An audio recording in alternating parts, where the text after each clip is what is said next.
Peace. This is the enemy's public, and I'm Bro.Nasir.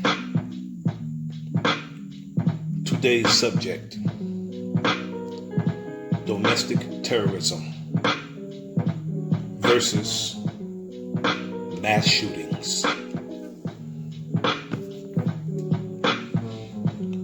America will have us to believe that these massive shootings, that is a frequent occurrence here in the United States of America, they will have us to believe that it's not terrorism, that it's not domestic terrorism.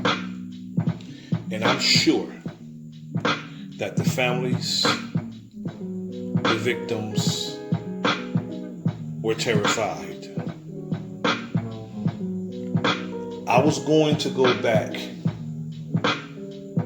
to 2005 of massive shootings in America, domestic terrorism in America. But I've decided to go back to April 20th, 1999, when Eric Harris and Dylan Klebold walked into Columbine High School in Littleton, Colorado, the home of Lockheed Martin, where they produce weapons every minute or so. They walked into Columbine High School and killed 13 people and wounded 24 others. These two demons have become, according to Napa Valley Register, they've been called culture icons. The trench coat mafia. Now, I have a list, and I'm going to read off this list. Massive shootings in America. And you let me know whether or not this is terrorism or just massive shootings.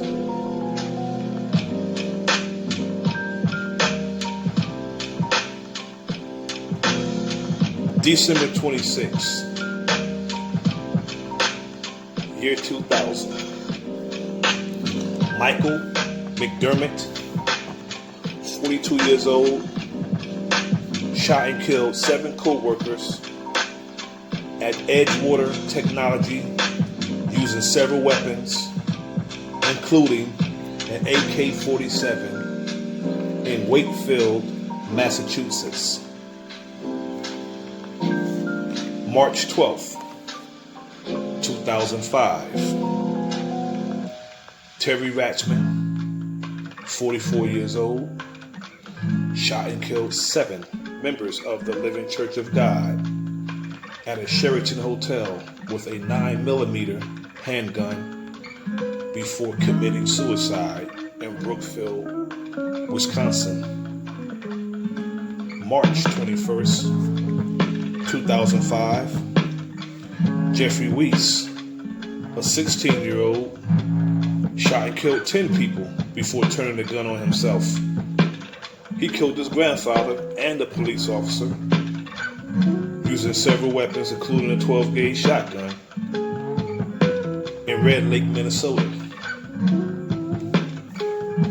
Former postal worker Jennifer San Marco, on January 30th, 2006, a 44-year-old woman shot and killed 7 people, including several former co-workers and herself, in Goleta, California. Are these acts of terrorism, or is it just random, massive shootings?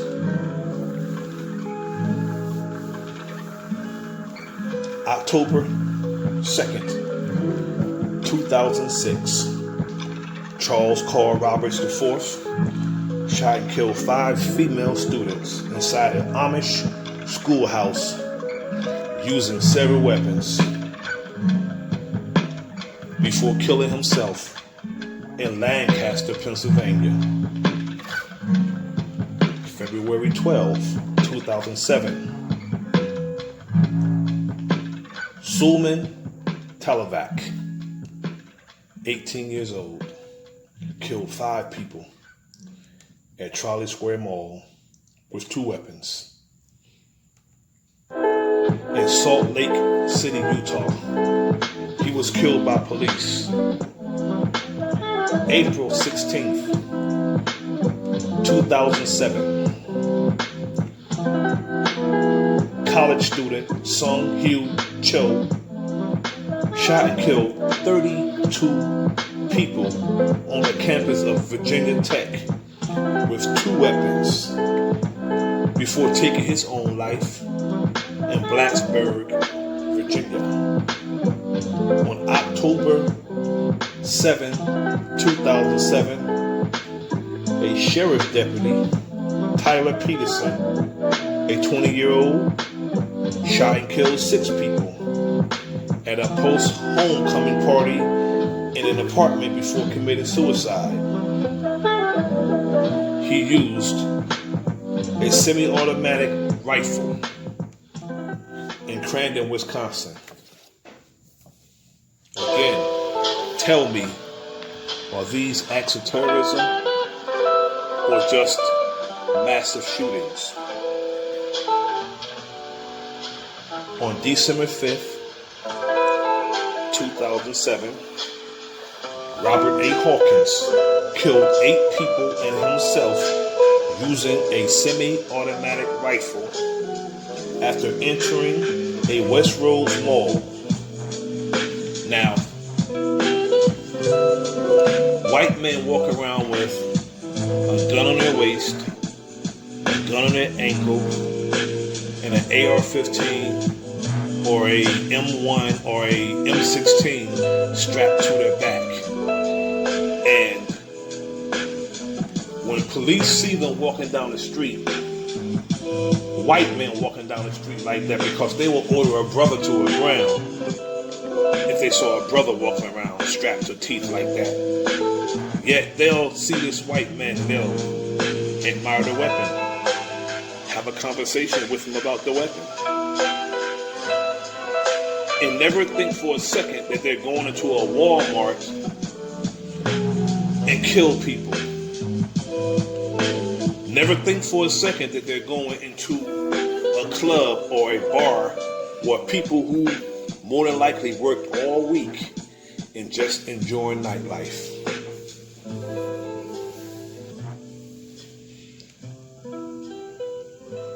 The real conversation needs to be had. And the real conversation is white men's fascination with weapons. They love their guns more than they love their wives. And they're fascinated with the shedding of blood.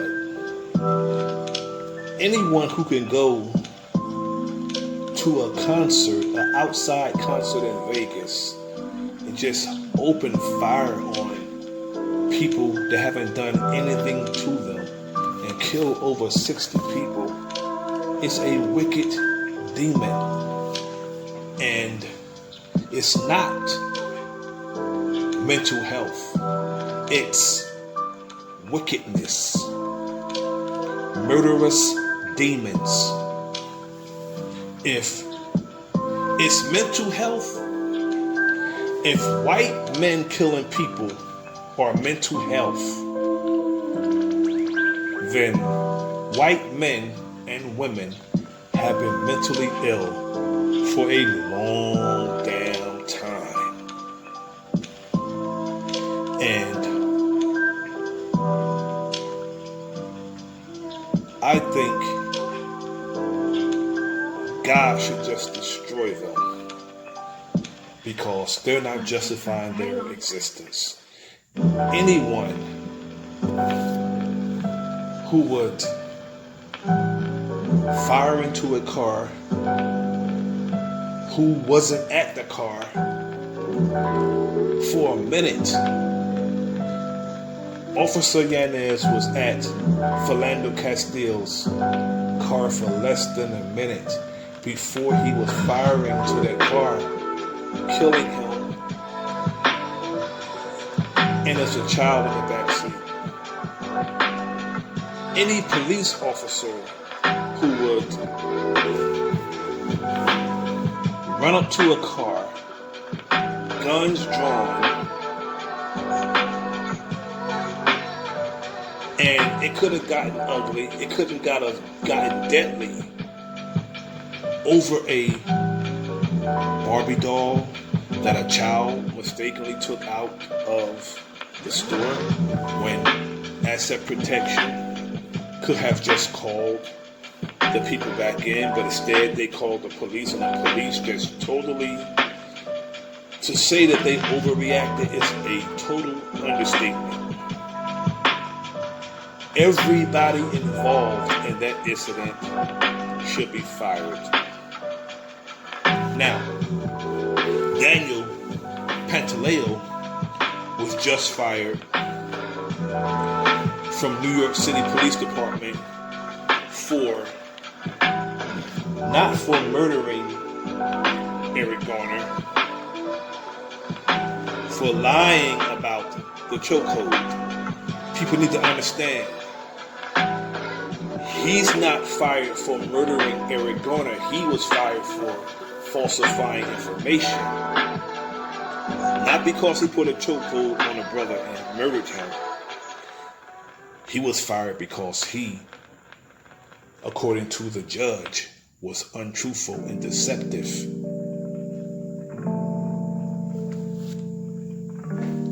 Like all of them are not untruthful and deceptive. Just don't lie to me, I guess. I guess the judge sentiment is just don't lie to me. Just don't perjure yourself to me, but you can lie to citizens who pay your taxes on a daily basis. And you can just jump on black men's back and choke him until his breathing is obstructed, until he dies, and then you throw some silly selling loosies nonsense. Even if the man was selling loosies, it shouldn't have been a death sentence. Why I'm mentioning this? Making this synonymous to terrorism? Because it is. Police, like regular white men toting guns, have become out of control because they don't get punished when they do deceptive, wicked, murderous things. They're not punished. The first police officer to ever be tried and convicted in the state of Louisiana was a black cop for killing a white woman. With all the police shootings that happened in Louisiana, the first cop to be tried and convicted is the black cop who killed a white person. That's not ironic. That's not coincidental. That's outright racist. All these wicked demons have to say is that they feared for their lives. Speaking on domestic terrorism, it's one that I was remiss to talk about. September 11th, 2001 was domestic terrorism. 4 planes flying into the World Trade Center. That was domestic terrorism. They want us to believe that it was the Saudis or the Afghans. If so, why was they protected and escorted out of the country to their safety? And the whole story, which I'm not going to get totally into, was a bit of nonsense. Yet, in totality, everybody who was an adult or was a thinking young person at that time knows. Not some blind patriot that just believe what the propaganda machine tells them, that just believe Lester Holt when he talked about the building pancakes because of the plane. A bit of nonsense. That was domestic terrorism. Explain Tower number 7. Explain it. When it was nowhere near World Trade Center Building 1 and 2. It fell hours later. Don't talk about the debris that fell from the buildings, because there were buildings directly under that building, under both buildings, very close to World Trade Centers 1 and 2, that's still standing today. So, how does a building a mile away fall? Riddle me that. Domestic terrorism. Now, these names, Al-Qaeda, ISIS, Taliban, all these names that they're calling off today in the news were names that they given the people. They were names that the United States government and others gave these so-called terrorist organizations.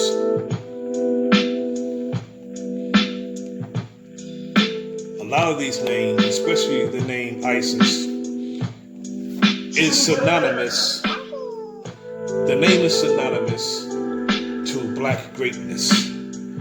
Yet, now today, when you use the name ISIS, it's going to be referred to and made synonymous to so-called terrorist and terrorism. When the names Dylan, Eric,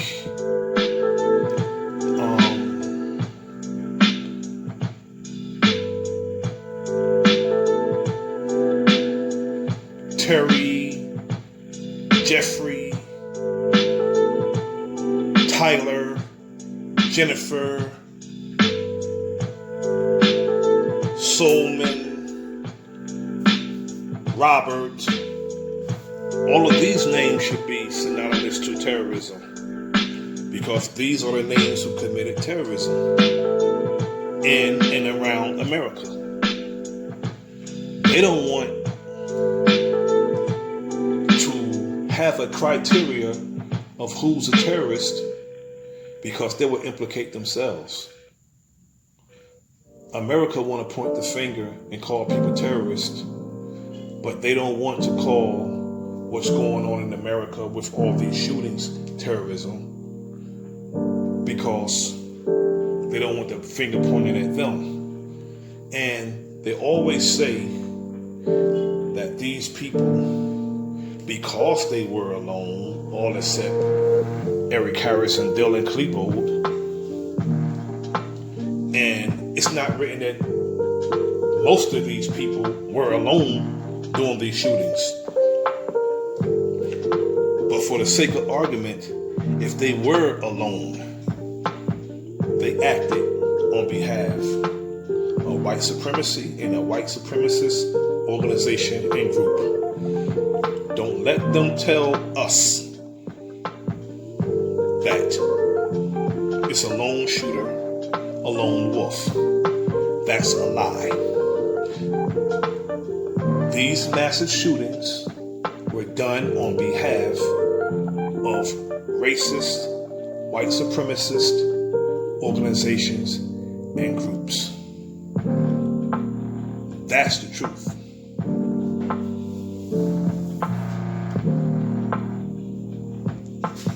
They don't want us to know this because law enforcement is involved in a lot of this. Now take the other Dylan Roof, who walked into a church in South Carolina and murdered 9 parishioners. The way they approached him, when they apprehended him, they approached him like a scared young man who just took money out of his mother's purse and bought video games. And they approached him not with caution, not with apprehensiveness, not even drawing their guns. They wanted to know, was he hungry? So evidently he probably said yes. So they took him to Burger King before they took him to jail. They approached him like that because they were approaching their own. But look at how they approach black men. They knew emphatically, no doubt about it, that this man had murdered 9 people. And they approached him, no guns drawn, no caution, no apprehensiveness.